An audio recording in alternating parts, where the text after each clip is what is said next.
তবে জানিয়া রাখলে শয়তান, আমি আল্লাহ জানায়া দিলাম আমার কোন বান্দা, আমার কোন বান্দি, আমার হাবিবের উম্মতরা যখন আমি আল্লাহর দরবারে ইয়া আইয়ুহাল্লাযীনা আমানু, আমার কোন ঈমানদার বান্দা বান্দিগণ, তুবু ইলাল্লাহ, আমি আল্লাহর কাছে তাওবাতুন নাসুহা, সে তাওবাতুন নাসুহা করবে। সে যদি মৃত্যু সজ্জায় থাকে, মালাকুল মাউত আসার মুহূর্তে যদি সে তাওবা করে, এমনকি মালাকুল মাউত জানায়া যায়, জানিয়া রে শয়তান, ওই বান্দা যখন তাওবা করবে, আমি আল্লাহ ঘোষণা করলাম সাথে সাথে আমার ওই বান্দা বান্দির গুনাহ মাফ করে দিব, মাফ করে দিব।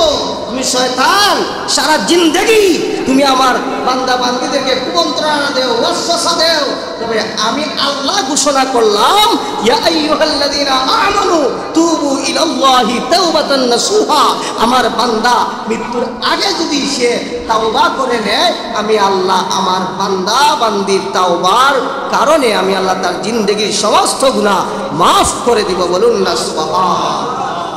প্যারা হাজিরেন কেরাম, মহান আল্লাহর হাবিব সরকারে দু জাহা বলেন, তোমরা এমন কোন কাজ করো না যেই কাজ করলে আল্লাহ পাক তোমাদেরকে মাফ করবেন না। আল্লাহর হাবিব সরকারে দু জাহার সাহাবী, দুজন সাহাবী, সাঈদ ইবনে আব্দুর রহমান এবং একজন হচ্ছেন সালাবাতুল আনসারী রাদিয়াল্লাহু তাআলা আনহু। সালাবাতুল আনসারী রাদিয়াল্লাহু তাআলা আনহু উনি হচ্ছেন আল্লাহ নবীর সাহাবী এবং সাঈদ ইবনে আব্দুর রহমান মুহাজির সাহাবী। আল্লাহ রাসূল যখন মক্কা থেকে হিজরত করে মদিনায় যান, মদিনায় যাওয়ার পরে তাদের মধ্যে অনেক ফাটল ছিল, কেউ কাউকে চিনত না, কিন্তু আল্লাহ রাসূল হিজরত করে আসার পরে, মদিনায় আসার পরে আল্লাহ রাসূল কি করলেন, একজন আরেকজনের মধ্যে ভ্রাতৃত্ব সৃষ্টি করলেন, মহব্বত বাড়িয়ে দিলেন। বলুন না আল্লাহু আকবার। মহব্বত বাড়িয়ে দিলেন। যার ঘরে দুজন ভাই ছিল সে মনে করে আমার ঘরে তিনজন। বলুন না আল্লাহু আকবার। যার ঘরে একজন ছিল সে মনে করে আমার ঘরে দুইজন। রাসূলকে আরেকজন বানায়, আল্লাহ অন্য সাহাবীকে আরেকজন বানায়। এইভাবে একটা সম্পর্ক তাদের মধ্যে কি করলেন, সৃষ্টি করে দিলেন। আল্লাহ রাসূল হুজুরে পূর্ণ সাল্লাল্লাহু আলাইহি ওয়াসাল্লাম কোন আল্লাহর রাসূল বললেন, তাবুকের যখন যুদ্ধ চলে আসলো, ইরাক এবং জর্ডানের বর্ডার, আল্লাহর রাসূল মদিনা থেকে ওই তাবুক যুদ্ধে যাবেন। মুহাজির সাহাবীদেরকে বললেন, সাহাবীরা তোমরা প্রস্তুতি নেও, তোমরা প্রস্তুতি নেও, আমরা কি করব, আমরা সাহাবীরা ওই তাবুক যুদ্ধে যেতে হবে, সেখান থেকে আমরা কি করতে, বিজয় লাভ করতে হবে। আল্লাহর রাসূল প্রস্তুতি নিলেন সাহাবায়ে কেরামদেরকে নিয়ে, প্রায় 30,000 সাহাবী। বলুন না সুবহানাল্লাহ। 30,000 সাহাবী, 30,000 সাহাবী যাবেন কোথায়, ওই তাবুকে, যে জায়গার মধ্যে রয়েছে 3 লক্ষ কাফের বেঈমানেরা, কাফেরদের সাথে 3 লক্ষ কাফেরের সাথে যুদ্ধ করবে। সেটা কি সম্ভব? কোথায় 30,000 আর কোথায় 3 লক্ষ?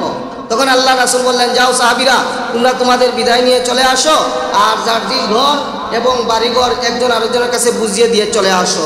মুহাজির সাহাবী সাঈদ ইবনে আব্দুর রহমান কি করলেন, উনি গেলেন গিয়ে সালাবাতুল আনসারীকে বললেন, ও সালাবাতুল আনসারী, আল্লাহ রাসূল তো আপনাকে ভাই হিসাবে গণ্য করে দিয়েছেন আমার কাছে, এবং বন্ধুত্ব এমনভাবে আমাদের আত্মীয়তা বন্ধন হয়েছে, তাহলে তুমি এক কাজ করো, তুমি আমার ঘরের জিম্মাদারিটা নেও। কেমন জিম্মাদারিটা? যেটা হচ্ছে আমার বিবি, বাচ্চা এবং যদি ঘরে কোনো কিছু লাগে তুমি দেখে নিবে। সালাবাতুল আনসারীকে দায়িত্ব দিয়ে গেলেন।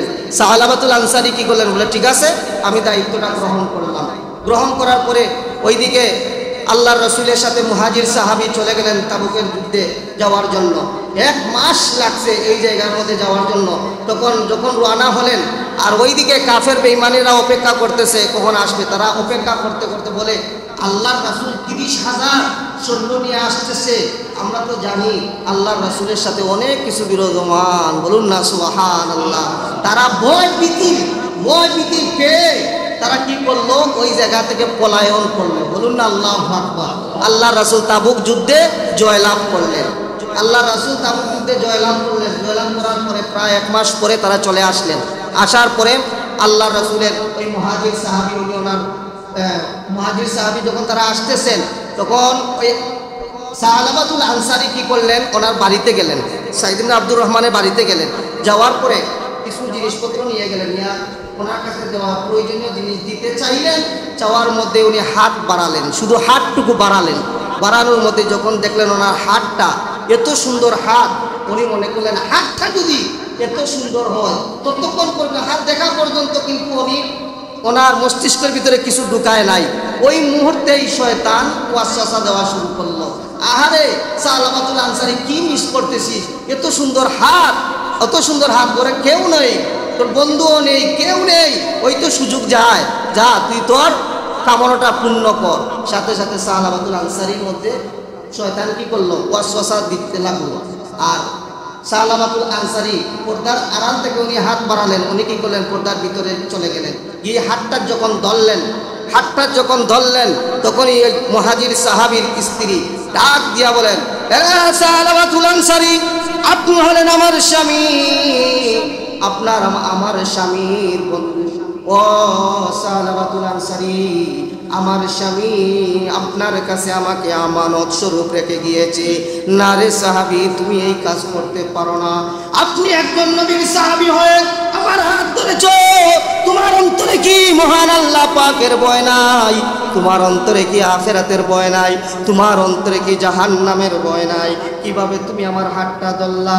তুমি আমার হাতটা ছেড়ে দাও। মহান রব তোমার উপরে গজব নাজিল করবেন। সাথে সাথে যখন এই কথা বললেন, সালাবাতুল আনসারীর ভিতরে আল্লাহ পাকের ভয় চলে আসলো। হাতটা ছেড়ে দিলেন, ছেড়ে দিয়ে ঘর থেকে বের হয়ে আকাশের দিকে তাকায়া চিৎকার মেরে বললেন, ইয়া ইলাহি, হে আমার রব, আমি শয়তানের ধোঁকায় পড়ে কি করলাম আল্লাহ জানি না, আমি মাপ পাবো কিনা। এইভাবে চিৎকার মেরে মেরে উনি একটি পাহাড়ের উপরে চলে গেলেন, গর্তের ভিতরে প্রবেশ করলেন। ওইদিকে আল্লাহর নবীর সাহাবীরা যুদ্ধের ময়দান থেকে বাড়িতে চলে আসলেন। আসার পরে মুহাজির সাহাবী বাড়িতে গেলেন। বাড়িতে যাওয়ার পরে বিবির সামনে যখন গেলেন, বিবি ডাক দিয়া বলেন, স্বামী গো, ও স্বামী, আমাকে যার কাছে আমানত রেখে গিয়েছিলা, তোমার আত্মীয়তর বন্ধুত্ব যিনি সালাবাতুল আনসারী, উনি আমার ঘরে আসলেন। আসার পরে আমার প্রতি লোভ নিয়ে চলে আসলেন। আসার পরে উনি আমার হাতটা ধরলেন। যখন এই কথা বললেন, সাইদ ইবনে আব্দুর রহমান ডাক দিয়ে বলেন, বিবি, সালাবাতুল আনসারী কোথায় গিয়েছি? বলে উনি ঘর থেকে লাফ দিয়ে বের হয়ে চিৎকার মেরে মেরে মহান রবকে ডাক দিয়ে দিয়ে উনি পাহাড়ের দিকে চলে গেছেন। সালাবাতুল আনসারীর বন্ধু ডাক দিয়া বলেন, আমার বন্ধু কোথায় গিয়েছে, আমি দেখতে হবে। উনি কি করলেন, তালাশ করা শুরু করলেন। গিয়ে দেখতে দেখতে খোঁজ নিতে নিতে পাহাড়ের মধ্যে গেলেন। পাহাড়ের মধ্যে গিয়ে দেখেন বন্ধু আল্লাহর দরবারে হাত বাড়ায় ডাকে, আল্লাহ, আমি এক কাজ করেছি রে মাবুদ, তোমার নাফরমানির মধ্যে আমি লিপ্ত হয়ে গেছি। হ্যাঁ মহান রব, আমাকে ক্ষমা করে দাও। জানি না আমি ক্ষমা পাবো কিনা, জানি না আপনার পয়গম্বর নবী মুহাম্মদ আমাকে ক্ষমা করবে কিনা। আমি কিভাবে সাহাবায়ে কেরামদের সামনে যাব, কিভাবে আল্লাহ আপনার পয়গম্বরের সামনে যাব? আমি আর এই মুখ দেখাতে চাই না। আল্লাহ গো, আমাকে হয় ক্ষমা করে দাও, আর নয় এই মুহূর্তে আমাকে মৃত্যু দাও। এই কথা বলতেছেন আর দোয়া করতেছেন। ওইদিকে মুহাজির সাহাবী গিয়ে হাতের মধ্যে ধরলেন, ধরে বললেন, ভাই তুমি চলে আসো। বলেন, না গো ভাই, না আমি যাব না, তোমার আমানত আমি খেয়ানত করেছি। তুমি আমাকে যদি এই জায়গা থেকে নিতে হয়, তাহলে আমার হাতের মধ্যে তুমি বাঁধো, রশি দিয়ে বাঁধো, আমাকে আসামি বানায়া ওই জায়গা থেকে মদিনার দিকে নিয়ে যাও। আস্তে আস্তে করে যখন হাতের মধ্যে বাঁধলেন, বাঁধার পরে ওনাকে টেনে টেনে মদিনার দিকে নিয়ে যাচ্ছেন। আর মুহাজির সাহাবী বলেন, তাহলে চলো আমরা যাই, আল্লাহর রাসূলের প্রধান সাহাবী আবু বকরের কাছে যাই, দেখি আমরা কোনো সলিউশন পাই কিনা, কোনো আমরা ফয়সালা পাই কিনা। উনি নিয়ে গেলেন হযরতে আবু বকর রাদিয়াল্লাহু তাআলা আনহুর কাছে। ইয়া বললেন, ভাই আবু বকর, আমি তো এইভাবে কাজ করে ফেলছি। আবু বকর রাদিয়াল্লাহু তাআলা দূর দূর করে তাড়িয়ে দিলেন, যাও যাও, তুমি আল্লাহর নাফরমান বান্দা, তুমি যাও, তুমি আমানতের খেয়ানতকারী, তুমি চলে যাও। এই জায়গা থেকে তাড়িয়ে দিলেন হযরতে আবু বকর। হযরতে ওমর রাদিয়াল্লাহু তাআলা আনহু যেমন গরম সাহাবী, ওই গরম সাহাবীর সামনে উনি যেতেও ভয় পাচ্ছেন, বলেন না গো ভাই, আমি ওমরের সামনে যেতে পারবো না। যেই ওমর, এমন এক ওমর, ওনাকে গাছ বৃক্ষ কেন পশু জীব জন্তু যা আছে সব কিছু ভয় পায়। না জানি আমি এই নাফরমানির কথা ওমরের কানে যদি যায়, জানি না আমার মাথাটা থাকবে কিনা। আল্লাহর নবীর মুহাজির সাহাবী বললেন, ভাই আসো, আমার সাথে আসো। হযরতে ওমরের সামনে গেলেন, গিয়ে বললেন, ভাই গো, আমি তো এমন গুনাহে লিপ্ত হয়ে গেছি, আল্লাহর নাফরমানির মধ্যে আমি লিপ্ত হয়ে গেছি। যখন এই কথা বললেন, হযরতে ওমর তাড়ায়া দিলেন, বলে যাও, তুমি আল্লাহর নাফরমান বান্দা। হযরতে আলী রাদিয়াল্লাহু তাআলা আনহুর কাছে গেলেন, উনিও তাড়ায়া দিলেন, আল্লাহর নবীর সামনে গেলেন। আল্লাহর নবী কোনো কথা বললেন না, কোনো কিছু বললেন না। ওইদিকে সালাবাতুল আনসারীর একটা কন্যা ছিল, যার নাম হচ্ছে খানসালা। উনি বললেন, বাবা গো, তোমাকে তো কেউই মাফ করতেছে না। যেই নবীর শাফাআত না পেলে কোনো ব্যক্তি জান্নাতে যেতে পারবে না, যেই নবীর সুপারিশ না পেলে কেউ জান্নাতে ঢুকতে পারবে না। ও বাবা, তুমি এমন এক কাজ করলা, আল্লাহ তো আপনার উপরে এমনিতেই নারাজ, ওইদিকে আল্লাহর পয়গাম্বর আপনার উপরে নারাজ, আল্লাহর পয়গাম্বরের সমস্ত সাহাবীরা আপনার উপরে নারাজ। যাও বাবা, তোমার হাতের রশিটা এই মুহূর্তে আমি ছেড়ে দিলাম। মেয়ে হয়ে বাবা রশিটা হাত থেকে ছেড়ে দিলেন। সালাবাতুল আনসারী কি করলেন? কান্নারত অবস্থায় আবার পাহাড়ের দিকে চলে গেলেন। পাহাড়ের দিকে চলে যাওয়ার পরে গর্তের ভিতরে প্রবেশ করে ফেললেন। একাধারে প্রায় 40 দিন কান্নারত অবস্থায় আল্লাহর নবী মসজিদে নববীর মধ্যে নামাজরত অবস্থায় আল্লাহর নবী সূরাতুল তাকাসুর তেলাওয়াত করতেছেন।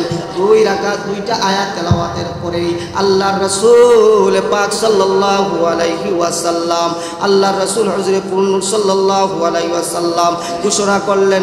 নামাজ শেষেই আল্লাহর নবীর কাছে হযরত জিবরাইল আলাইহিস সালাতু সালাম চলে আসলেন। এসে বললেন, ইয়া রাসূলুল্লাহ, ইয়া হাবিবাল্লাহ, নবী গো, মায়ার নবী, মহান আল্লাহ পাক আমাকে পাঠিয়েছেন। আপনার সাহাবী সালাবাতুল আনসারী এমন ভাবে কান্নারত অবস্থায় প্রথম দিন থেকে নিয়ে এখন পর্যন্ত যেই গুনাহের জন্য মহান রবের কাছে তাওবাতুন নাসুহা লিপ্ত। ও ইয়া রাসূলুল্লাহ, ইয়া হাবিবাল্লাহ, নবী গো, মহান আল্লাহ তাআলা সালাবাতুল আনসারীর সমস্ত গুনাহ মাফ করে দিয়েছেন। ইয়া রাসূলুল্লাহ, এমন ভাবে মাফ করছেন আল্লাহ পাক। বলছেন যেইভাবে আল্লাহ পাক মাফ করছেন, যদি আল্লাহ পাক আরো মাফ করতে চান, মদিনার মস্ত বড় বড় আরো 70 জন জাহান্নামীদেরকে ও আল্লাহ পাক এই নিয়ামত স্বরূপ মাফ করতে পারেন। বলুন না সুবহানাল্লাহ। আল্লাহর নবীকে ডাক দিয়ে বলেন, ইয়া রাসূলুল্লাহ, ইয়া হাবিবাল্লাহ, নবী গো, আপনার সাহাবী সালাবাতুল আনসারীর সমস্ত গুনাহ আল্লাহ পাক মাফ করে আল্লাহ পাক রব্বে করিম তাকে জান্নাতি করেছেন। আল্লাহর হাবিব সরকারে দুজা বলেন, ও সাহাবীরা, তোমরা কোথায় রে? যাও, আমার সালাবাতুল আনসারীরে নিয়ে আসো। ওইদিকে হযরতে আবু বকর, হযরতে ওমর সাথে ছিলেন বয়স্ক সাহাবী সালমান ফারসি রাদিয়াল্লাহু তাআলা আনহু। আল্লাহর নবীর সাহাবীর সামনে তারা গেলেন, গিয়ে হযরতে আবু বকর বললেন, বলে ভাই চলে আসো, আমি নবীর প্রধান সাহাবী, তুমি চলে আসো। বলে না না, আমি তোমার কাছে গিয়েছি, তুমি আমাকে তাড়ায়া দিয়েছো। হযরতে ওমর বলেন, বলে তুমিও আমাকে তাড়ায়া দিয়েছো। হযরতে আলী বলেন, তুমিও আমাকে তাড়ায়া দিয়েছো। না, আমি তোমাদের কোথায় কেন্দ্রে বের হব না। সালমান ফারসি রাদিয়াল্লাহু আনহু বলেন, ও ভাই সালাবাতুল আনসারী, নবী মুহাম্মদুর রাসূলুল্লাহ সাল্লাল্লাহু আলাইহি ওয়াসাল্লাম আমাদেরকে পাঠিয়েছেন, তুমি কি যাবা না? এই কথা বলতেই লাফ দিয়ে গর্ত থেকে বের হয়ে আসলেন। ওনার চেহারার দিকে সাহাবায়ে কেরাম তাকালেন, তাকায়া দেখেন ওনার চক্ষু দুটা পাশ ছিল, যে পাশের দিকে পানি পড়তে পড়তে একটা নালার মতো হয়ে গেছে। বলুন না আল্লাহু আকবার। আল্লাহর নবীর সাহাবীরা ডাক দিয়ে বলেন, সালাবাতুল আনসারী রে, এইভাবে বুঝি তুমি তাওবার কাতারে ঢুকে গেছো রে সাহাবী? আল্লাহর নবীর সাহাবী সালাবাতুল আনসারী বলেন, তোমরা দেরি করো না, আমার সময় বেশি বাকি নয়, তোমরা তাড়াতাড়ি আমার নবীর দরবারে নিয়ে যাও। আল্লাহর নবী মসজিদে নববীর মধ্যে নামাজ পড়াচ্ছেন। ওইদিকে সালাবাতুল আনসারীরা কি করলেন, সালাবাতুল আনসারীকে নিয়ে মসজিদে নববীর মধ্যে আসলেন। আল্লাহর নবী সালাম শেষ করার আগ মুহূর্তে এমন একটি আওয়াজ আল্লাহর নবীর কান মুবারকের মধ্যে লাগলো, এমন ভাবে একটা তো পাশ করে একটা আওয়াজ হলো। আল্লাহর নবী সালাম ফিরানোর পরে সাহাবীদেরকে ডাক দিয়ে বললেন, কিরে আমার সালাবাতুল আনসারী কি আসছে? বলে, ইয়া রাসূলুল্লাহ, সালাবাতুল আনসারী হাজির। আল্লাহর রাসূল বলেন, এমন আওয়াজ হলো কিভাবে রে? আল্লাহর নবীর সাহাবী সালমান ফারসি ডাক দিয়ে বলেন, ইয়া রাসূলুল্লাহ, ইয়া হাবিবাল্লাহ, আপনার সালাবাতুল আনসারী আপনার মসজিদে নববীর বারান্দায় দপাস করে পড়ে গিয়েছে। আল্লাহর নবী চক্ষু মুবারকের পানি ঝরঝর করে ছেড়ে দিলেন, আর ডাক দিয়া বলেন, হে সাহাবীরা, আমার আর বুঝতে বাকি নাই, আমি গন্ধ পাচ্ছি এই জায়গার মধ্যে মালাকুল মউতের আগমন হয়েছে। আমার সালাবাতুল আনসারী আর এই দুনিয়ার জমিনে নাই গো। আমার সালাবাতুল আনসারী এমন ভাবে তাওবায় লিপ্ত হয়ে গিয়েছিল, মহান রব্বে কারীম তার সমস্ত গুনাহ মাফ করায়া আল্লাহ পাকের সান্নিধ্য কবুল করে আল্লাহ পাক তাকে জান্নাতের মেহমান হিসেবে কবুল করে নিয়েছেন। সালাবাতুল আনসারী এমন এক সাহাবী, যেই সাহাবী শুধুমাত্র মহিলার হাতের মধ্যে ধরার কারণে উনি 40 দিন একাধারে কান্নারত অবস্থায়, আল্লাহ কি আমাকে মাফ করবেন, নবী কি আমার উপরে খুশি হবেন, সাহাবায়ে কারামদের সামনে কিভাবে যাব, আমি তো লজ্জিত। আর আমরা গুনাহ করে আবার হাসি, ঠিক কিনা? গুনাহ করে আমরা হাসি। পেয়ারা হাজিরান ইকরাম, এই তাওবার সাবজেক্টটা আনার কারণ হলো আল্লাহ পাক যেন আমাদের সমস্ত গুনাহ থেকে আল্লাহ পাক যেন আমাদেরকে হেফাজত করেন। বলি সবাই বলুন আমিন। আমরা অন্তত পক্ষে দিনে আমরা 1 থেকে 10 বার না তাওবা করি, ঠিক কিনা? তাওবা আস্তাগফিরুল্লাহ, কত সহজ, আস্তাগফিরুল্লাহ। একবার যদি আপনি আস্তাগফিরুল্লাহ বলেন, আপনার কি কোনো কষ্ট হবে?